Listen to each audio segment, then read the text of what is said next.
présenter ma thèse sur l'attribution, donc les modèles d'attribution dans le marketing digital, défis, limites et cas d'usage, avec une problématique centrale qui est dans quelle mesure la création d'un nouveau modèle d'attribution personnalisé peut-elle améliorer la précision et l'efficacité des stratégies marketing numériques comparativement aux modèles d'attribution existants. Moi, l'attribution, c'est un domaine que j'ai voulu traiter dans ma thèse car c'est, en fait quelque chose que j'ai découvert par moi-même quand j'ai appris, le marketing digital, que je comprenais pas du tout au début et j'ai trouvé hyper intéressant, mais aussi hyper complexe et très méconnu. Notamment quand je suis arrivé ici, dans le MBA-MCI, j'ai vu qu'il y avait très peu de gens qui connaissaient ça, ce qui m'a un peu interrogé et même quand j'en ai parlé aux différentes personnes, que j'ai interviewées, ils me disaient que pour le coup, j'étais plutôt, pour mon âge, intéressé à un sujet qui était plutôt complexe. Donc c'est vraiment un truc que je voulais traiter et qui, je pense, n'a pas été encore beaucoup traité. Au niveau du contexte dans le marketing digital, donc le marketing digital n'a jamais été aussi important pour les entreprises, avec, le monde qui, se digitalise de plus en plus, avec l'ubérisation des services, le marketing digital est hyper important et au cœur des stratégies des entreprises. Ce qui amène du coup une multiplicité des canaux de communication et une complexité des parcours clients avec, des touch points, des, interactions avec, des publicités, avec, la marque en fait de l'utilisateur qui vont être de plus en plus nombreux dans le parcours d'achat et qui vont être de plus en plus complexes, qui vont être en ligne, hors ligne ou même avec des IA.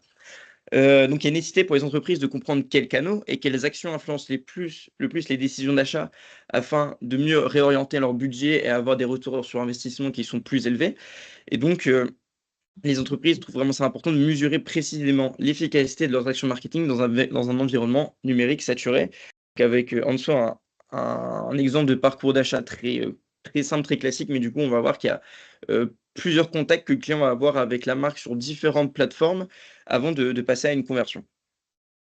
Donc les problèmes actuels que j'ai pu identifier via mes recherches sur, l'attribution, c'est vraiment la complexité des parcours clients, avec de multiples points de contact à travers différents canaux numériques, qui va du coup, rendre beaucoup plus complexes les canaux d'acquisition, les modèles d'attribution et notamment les modèles d'attribution les plus traditionnels. On a aussi un problème de mesure, comme je l'ai dit, les modèles d'attribution traditionnels ne suffisent plus pour comprendre les parcours d'achat qui sont de plus en plus complexes, alors que justement les modèles d'attribution traditionnels sont hyper simplistes. On a aussi des défis modernes avec, l'impact des nouvelles réglementations comme les RGPD, qui ont notamment, des impacts sur, GA, Google Analytics, qui est passé de Universal Analytics à Google Analytics 4 et aussi la disparition des cookies tiers, qui est un sujet qui est là depuis, très longtemps, mais, qui a encore été repoussé à 2025 et des personnes que j'ai interviewées m'ont dit qu'ils pensent que ça n'est jamais arrivé, mais il faut quand même s'y préparer. Et tout ça, ça a une conséquence pour les entreprises qui doivent réviser leur stratégie d'attribution pour rester compétitives, avec, les différentes, concurrents de leur secteur. Donc les objectifs de ma thèse, sont tout d'abord d'analyser les modèles d'attribution marketing existants, de comprendre ce qui a déjà été fait afin d'identifier les failles de ces modèles face à la fragmentation des données notamment et aux nouvelles régulations. Il va y avoir aussi une proposition de solutions innovantes pour répondre aux problèmes qui ont été identifiés. Et afin, le but au final, c'est vraiment d'aider les entreprises à améliorer leur compréhension du parcours client et à prendre des décisions marketing plus éclairées. Qu'est-ce que l'attribution? Plutôt l'attribution marketing. Donc, l'attribution, c'est l'identification d'un ensemble d'actions de l'utilisateur qui contribuent à un résultat souhaité, puis l'attribution de ce résultat souhaité, donc d'une valeur qui va être identifiée à chacun de ces événements. Donc, par exemple, ça va être des touchpoints, donc qui vont être les interactions de l'utilisateur avec la marque sur les différentes plateformes, qui vont amener à, ici par exemple sur un site e-commerce, une conversion qui va avoir directement une valeur monétaire, mais ça peut être aussi de la génération de leads ou avec la valeur d'un lead moyen qui va être réattribuée aux différents touchpoints. Donc c'est vraiment l'attribution est très large et n'est pas que sur des valeurs de conversion monétaire, mais peut être aussi sur différents objectifs de conversion différents. Euh, Pourquoi l'attribution est important actuellement? Déjà, ça joue un rôle essentiel. Ça permet aux entreprises de comprendre l'impact réel de chaque point de contact, que ce soit donc sur les publicités, les emails, les réseaux sociaux et vraiment tous les contacts que peut avoir, un client avec la marque. Et ça va aussi avoir, une optimisation des investissements, donc qui va permettre à une augmentation du ROI. Donc grâce à une attribution correcte, on va avoir une gestion optimisée d'investissements qui vont être faits sur les canaux qui fonctionnent le mieux. Excusez-moi 2 secondes, je vais mettre un replay. Excusez-moi, j'ai beaucoup l'ambulance qui passe. Du coup, des campagnes marketing grâce à une gestion optimisée ou des investissements sur les canaux qui fonctionnent le mieux. Et c'est vraiment grâce à un mode d'attribution très poussé qu'on va pouvoir se rendre compte de qu'est-ce qui fonctionne le mieux et du coup avoir des ROAS, des ROI qui suivent derrière. Donc les modes d'attribution ont beaucoup évolué au fil du temps. On commence avec les modèles traditionnels, donc du dernier clic au premier clic, qui ont été vraiment au départ de l'attribution, qui ont été notamment poussés par Google, avec que ce soit Google Analytics ou Google Ads, qui ont poussé notamment le dernier clic, car tout ce qui va être SEA se retrouve souvent en fin de chemin de conversion. Et donc, ça permettait à Google de se réattribuer la plupart des valeurs de conversion, et donc bah, de paraître vraiment comme un outil, une régie publicitaire puissante par rapport aux autres. Donc le dernier clic, le principe, c'est de réattribuer à 100 de la conversion, au dernier contact, tout simplement. Et le premier clic, c'est tout le contraire, c'est 100 de la conversion qui est réattribuée au premier contact dans le chemin de conversion. Ensuite, on a eu les modèles intermédiaires, avec pour le coup beaucoup de modèles intermédiaires. Ici, j'en ai mis que 3 et même dans ma thèse, mais il y en a vraiment beaucoup, beaucoup, beaucoup. Moi, j'ai mis les plus connus, hein, donc avec le linéaire, ça va être une réattribution exacte de la valeur de conversion sur tous les touchpoints du chemin de conversion. Par exemple, s'il y a 4 touchpoints différents, ils vont chacun avoir 25 de la valeur de conversion qui va être réattribuée. Ensuite, on a un modèle dégressif, donc qui va être un modèle plutôt similaire au dernier clic, au last click, mais avec une réattribution quand même sur différents touchpoints. Donc, on va avoir une plus grosse réattribution pour le dernier clic, puis pour l'avant-dernier, puis pour l'avant-avant-dernier, jusqu'à arriver à 0, en fonction de la longueur du chemin de conversion. Puis, on a aussi le modèle basé sur les positions, aussi appelé le modèle en U, car comme un U, au final, il va avoir 80%, donc la plus grande majorité de la conversion qui va être réattribuée à 40% au premier contact et à 40% au dernier contact. Puis 20% vont être réattribués au touchpoint dit participatif, donc qui va être au milieu du modèle d'attribution. Donc ça, du coup, ça forme un U. Et ensuite, on a les modèles les plus modernes, les plus récents, qui se basent sur des modèles soit algorithmiques, soit machine learning, ou même qui intègrent de plus en plus l'IA. On va voir la DDA, donc la Data Driven Attribution, qui va être des modèles qui vont être plus spécifiques aux plateformes. Par exemple, on a la DDA de Google Analytics sur lequel on a au final peu d'informations, mais qui utilise, selon ce qu'ils disent, le machine learning, l'IA, et même, je pense, des modèles algorithmiques comme les valeurs de Shapley et la chaîne de Markov. Et donc, du coup, les valeurs de Shapley et la chaîne de Markov sont deux modèles, une ici de la théorie d'IG, une méthode, un modèle, tac, tac, j'ai oublié le mot. C'est pas grave, mais en tout cas, c'est deux modèles qui sont vraiment des bases en fait aux modèles basés sur les données et qui vont du coup utiliser les différentes données recueillies par l'entreprise pour faire de nouveaux calculs et attribuer une part de la conversion beaucoup plus précise et beaucoup plus juste. On va voir ensuite les caractéristiques de ces différents modèles. Donc, sur les modèles traditionnels, donc le dernier clic, il est assez facile à mettre en œuvre. C'était celui qui était le plus utilisé et qui est même encore par les entreprises, une fois de plus, très utilisé, mais qui est limité en termes de compréhension du parcours global. Pour le coup, c'est super utile pour tout ce qui va être campagne de conversion. Donc, campagne bas de funnel, vous faites du retargeting vraiment bien vénère sur du fin de funnel, ça a très bien marché. De toute façon, ça prend que ça en compte. Mais si on a des parcours d'achat très complexes, il sera forcément inutile. Pareil pour le premier clic.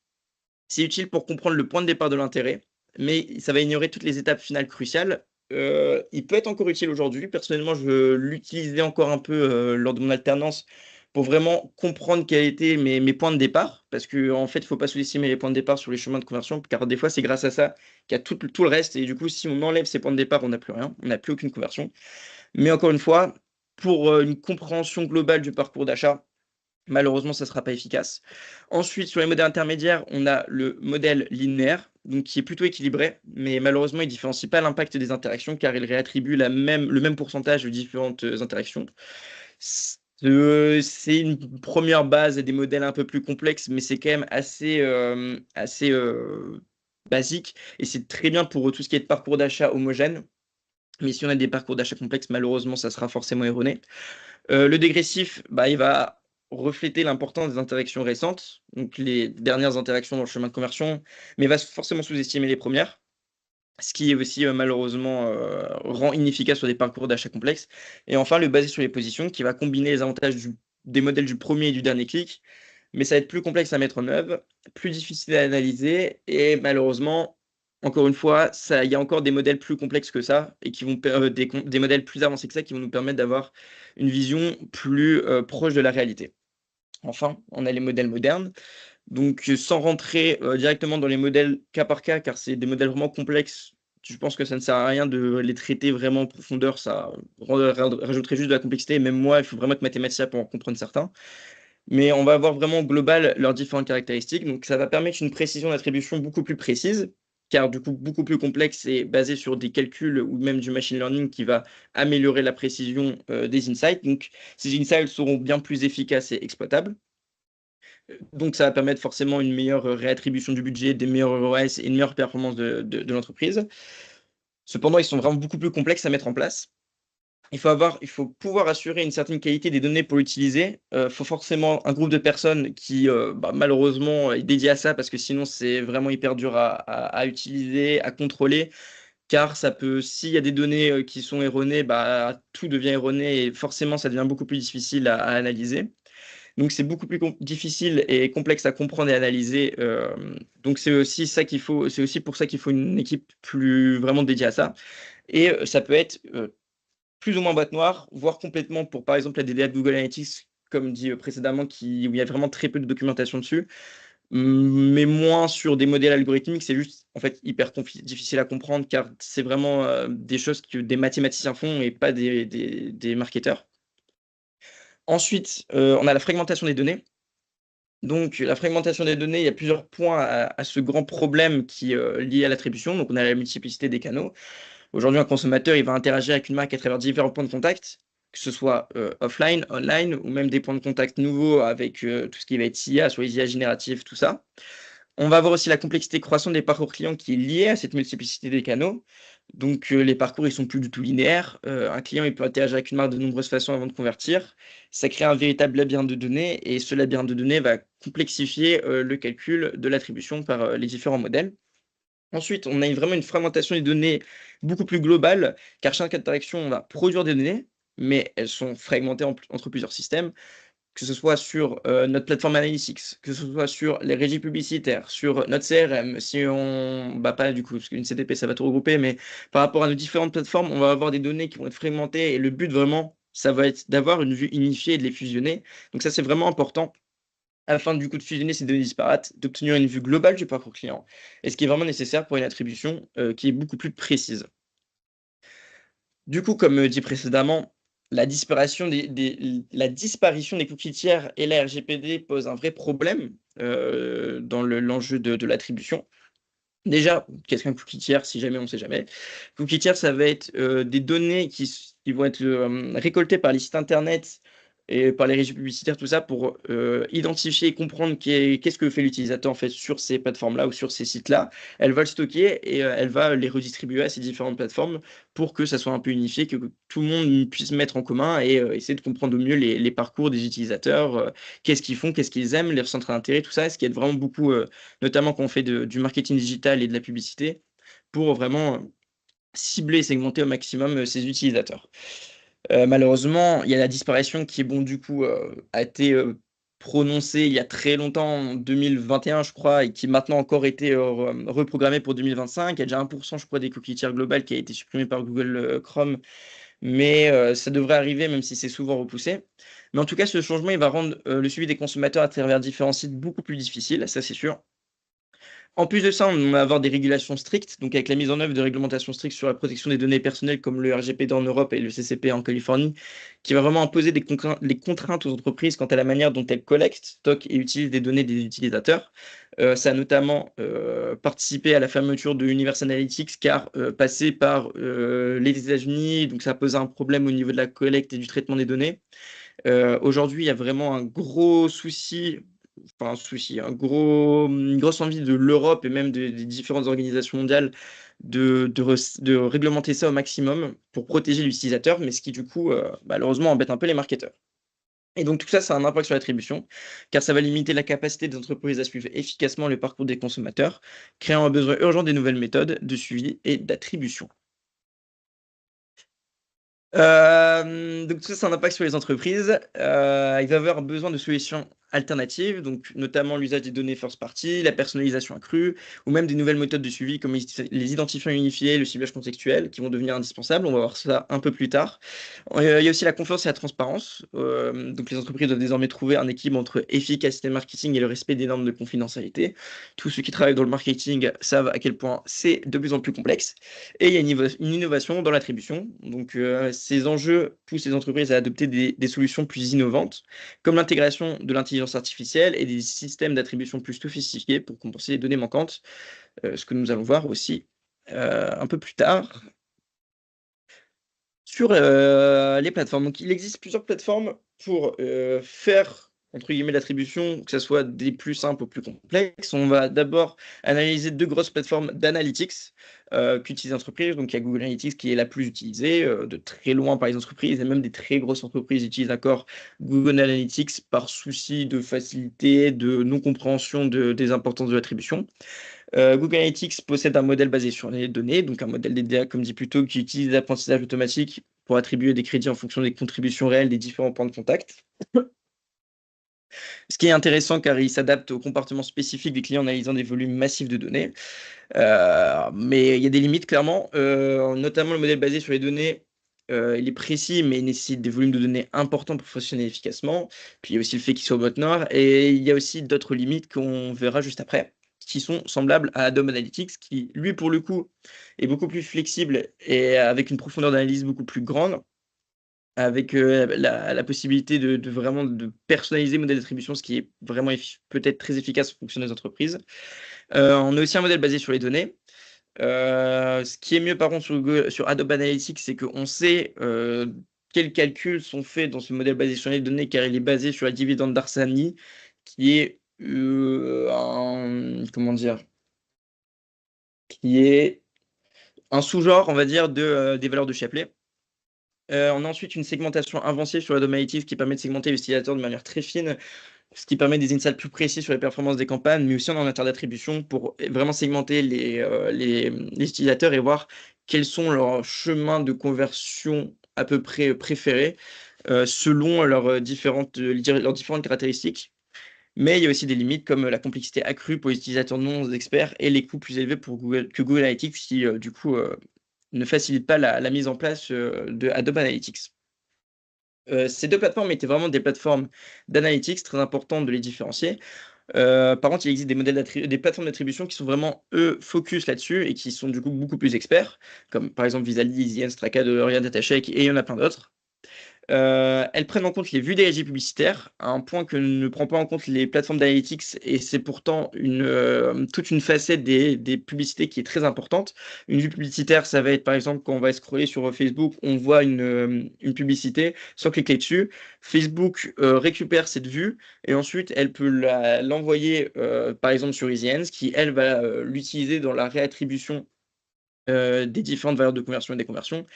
Et ces vues ont clairement un impact. Elles sont beaucoup plus haut de funnel, mais elles ont un impact très précis. Et si on enlève ces publicités-là, derrière, ça fonctionne pas. Mais avec des plateformes d'analytics, malheureusement, on ne peut pas calculer, comprendre cet impact-là.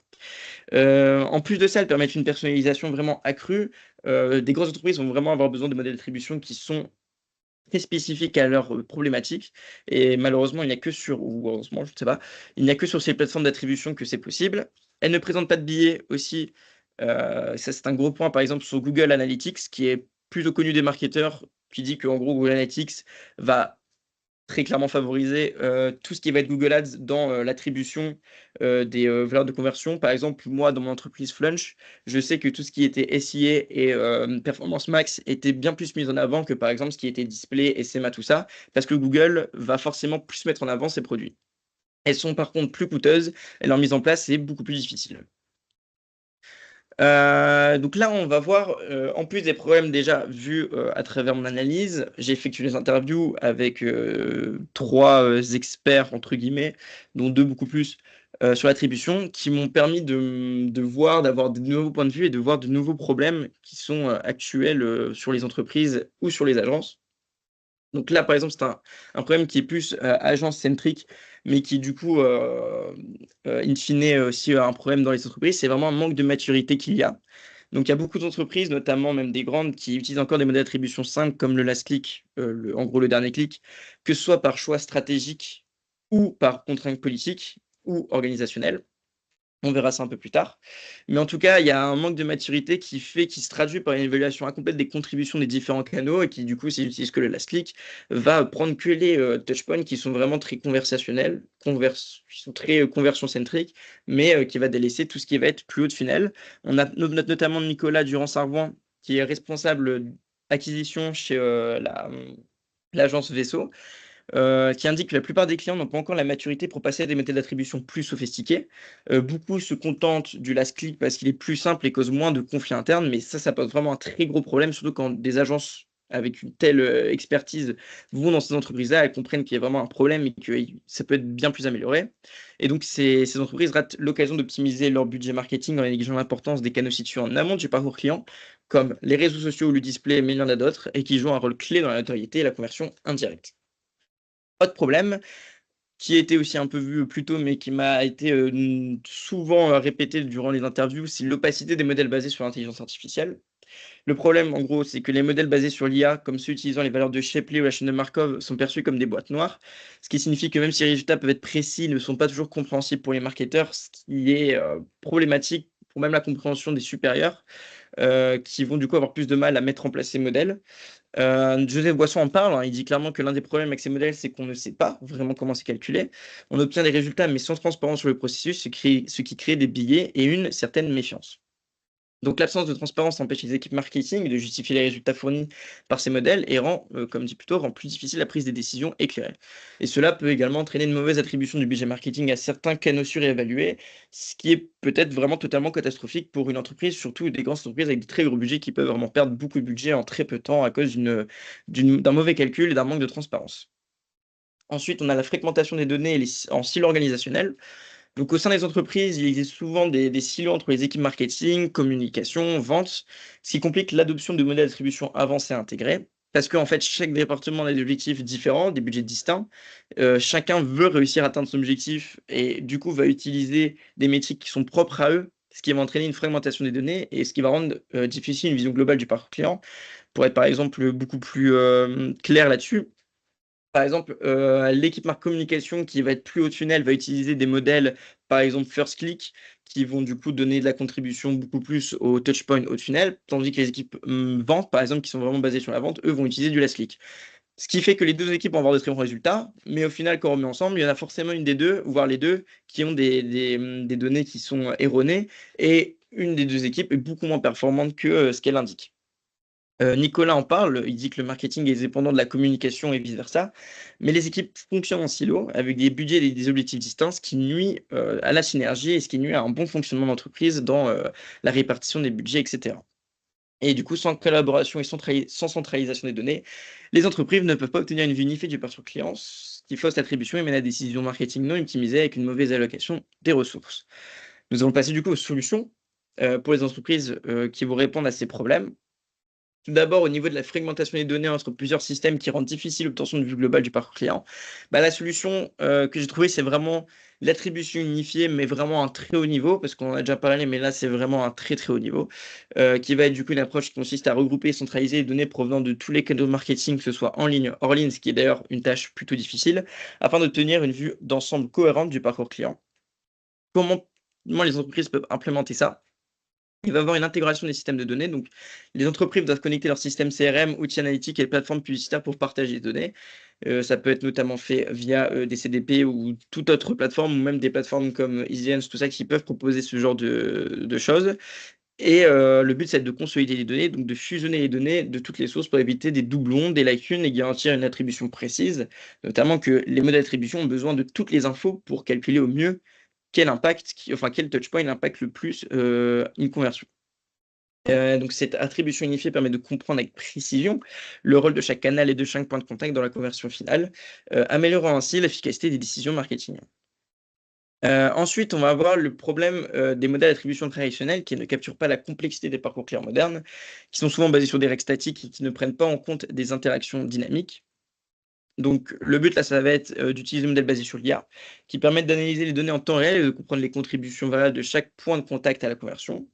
En plus, ils utilisent des modèles prédictifs qui peuvent identifier les interactions les plus influentes avant qu'elles ne conduisent à une conversion, donc ce qui peut être vraiment très intéressant, mais ça, c'est vraiment des modèles très poussés avec, faut vraiment avoir une équipe derrière qui puisse gérer tout ça. Donc le but, c'est d'intégrer des systèmes de machine learning qui analysent les données historiques et identifient des patterns comportementaux.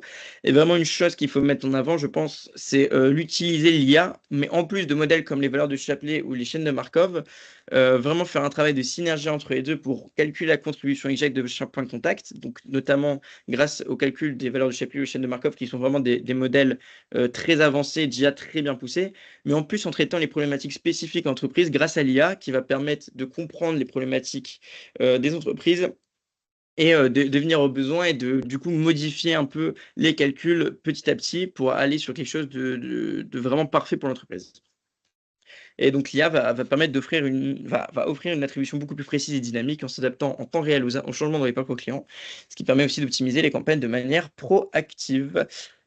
Au niveau des cookies tiers et des RGPD, comme on a vu, la disparition des cookies tiers et l'instauration de régulations strictes sur la protection des données limite énormément la capacité des entreprises à suivre les utilisateurs de manière traditionnelle. Donc au niveau de la solution, on peut vraiment partir dans une première solution sur les données first party, donc qui sont les données que les entreprises collectent directement auprès de leurs clients, que ce soit, au niveau du site web, du CRM, des interactions directes. Quand les clients vraiment indiquent qu'ils acceptent de partager leurs données avec, l'entreprise.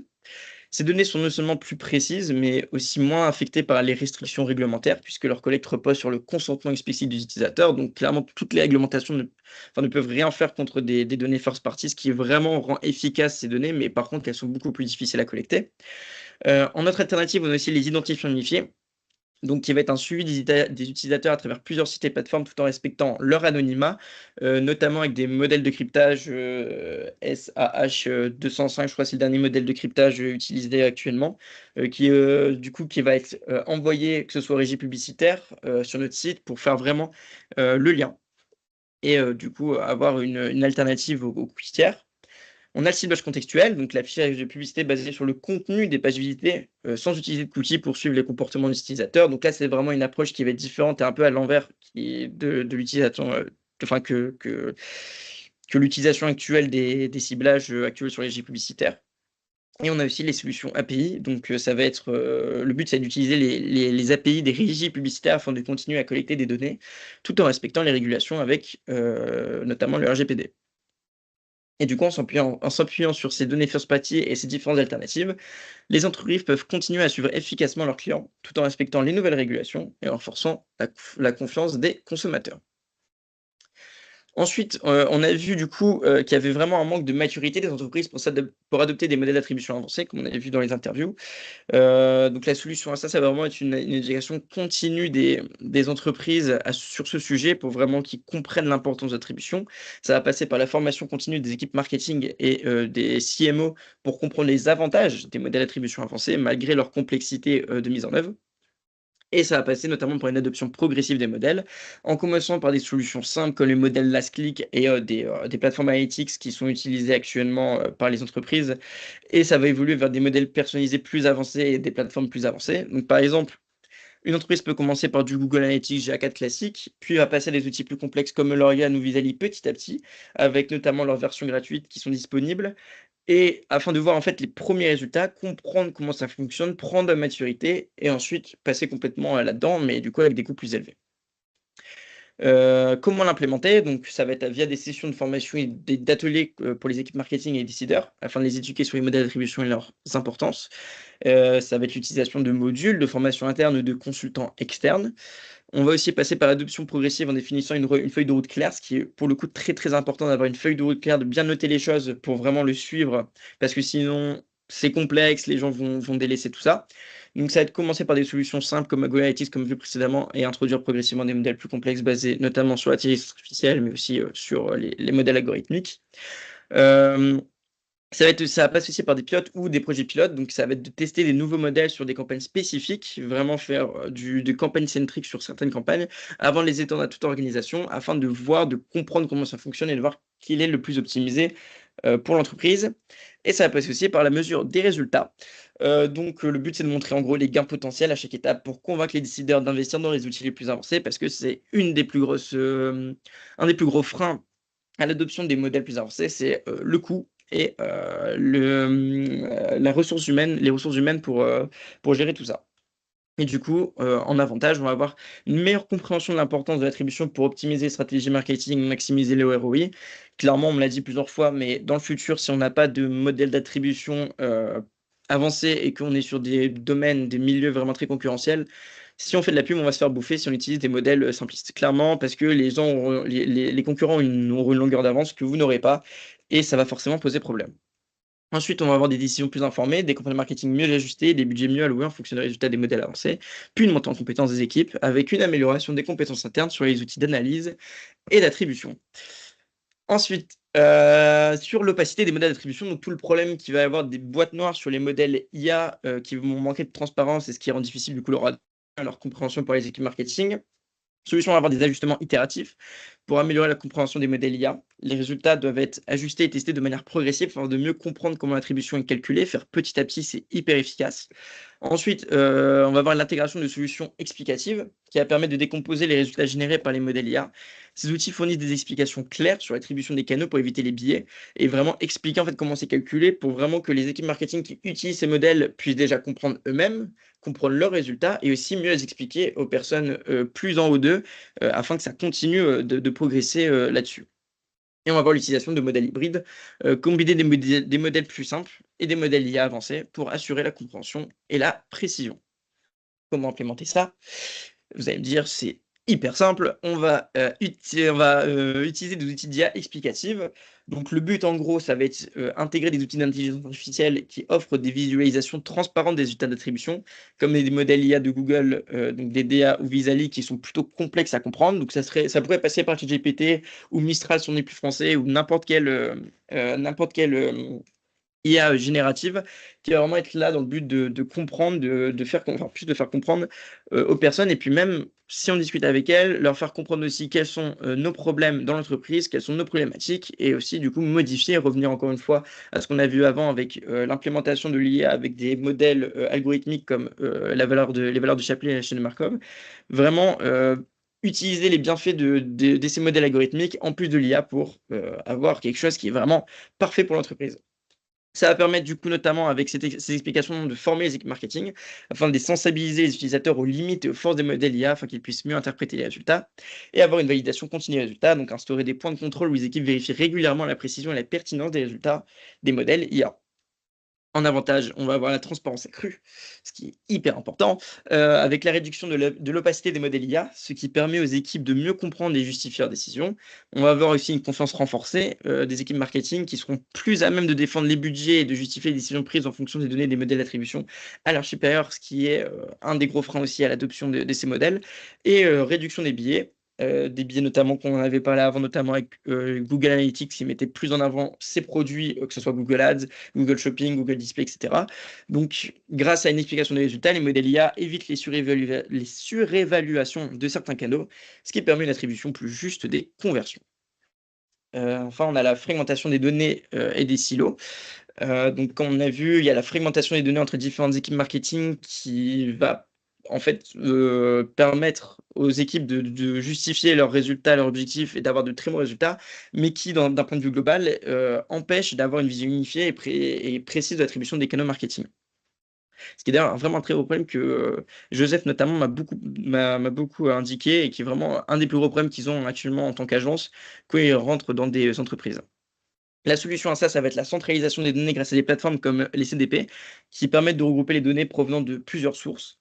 Il va y avoir la collaboration accrue entre équipes en brisant les cellules organisationnelles et en instaurant des objectifs communs entre les départements marketing, communication et vente.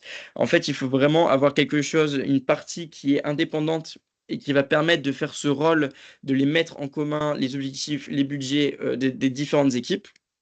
Joseph, je crois, m'avait notamment parlé, lui, si dans un monde utopique, ça serait vraiment d'avoir limite des structures de l'État qui vont permettre d'avoir cette autorité indépendante et qui vont permettre aux entreprises d'avoir du coup des décisions plus faciles et de redistribuer plus facilement les objectifs et les budgets aux entreprises, indépendamment de ce que les différents équipes de l'entreprise utilisent en termes d'attribution pour justifier leurs résultats.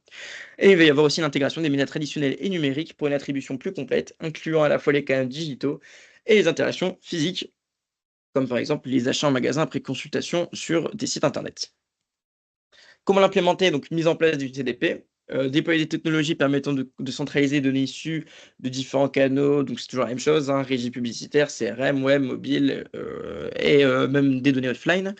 On va avoir une réorganisation interne, donc instaurer des comités de pilotage qui réunissent les différents départements autour d'une vision partagée de l'attribution et une vision partagée de leurs objectifs, de leur budget. Donc vraiment aller, que l'entreprise aille sur un même chemin, mais du coup avec une attribution similaire.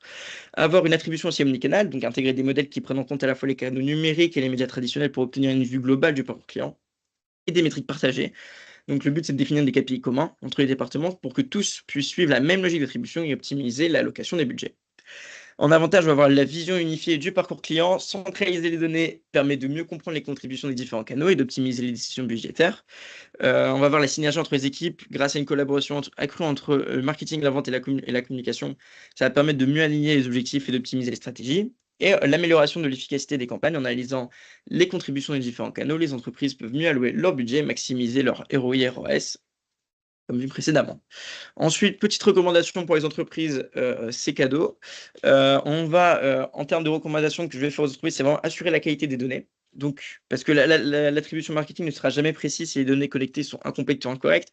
Comme vu précédemment, il faut vraiment des équipes qui puissent gérer ça. Donc, vraiment mettre en place des systèmes de gestion de la qualité des données pour garantir des résultats fiables. Surtout si les modes d'attribution sont avancés, plus ils sont complexes, plus les données doivent être contrôlées et doivent être de qualité.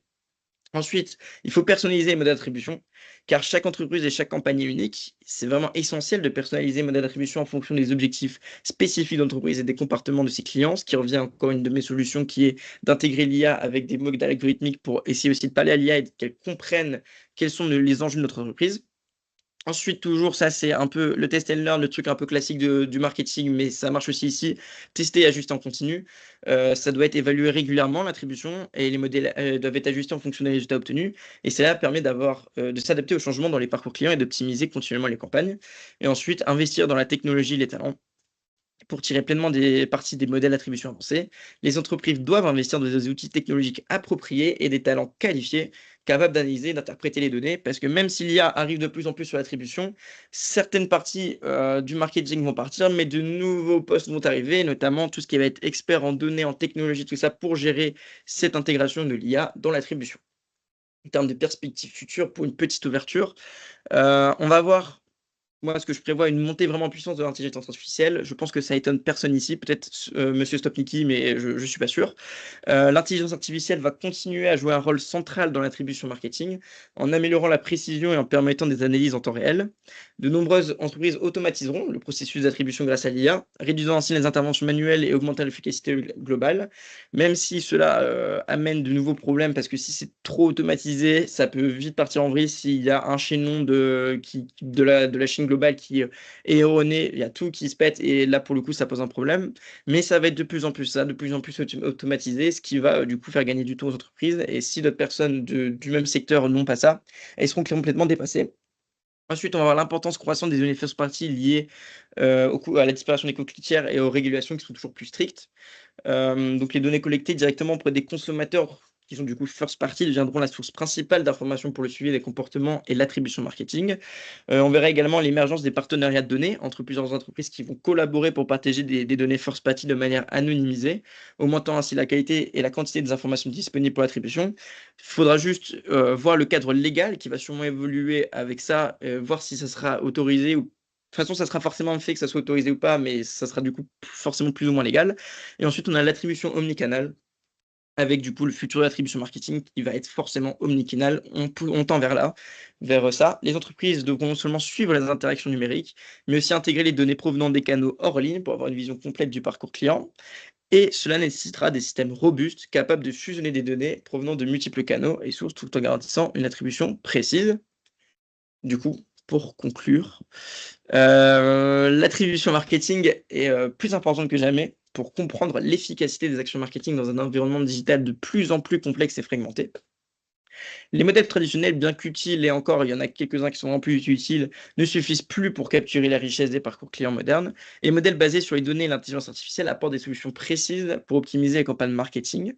L'intégration de l'IA des données first party et l'adoption des stratégies omnicanales sont des éléments clés pour les entreprises qui souhaitent rester compétitives et répondre aux nouvelles régulations.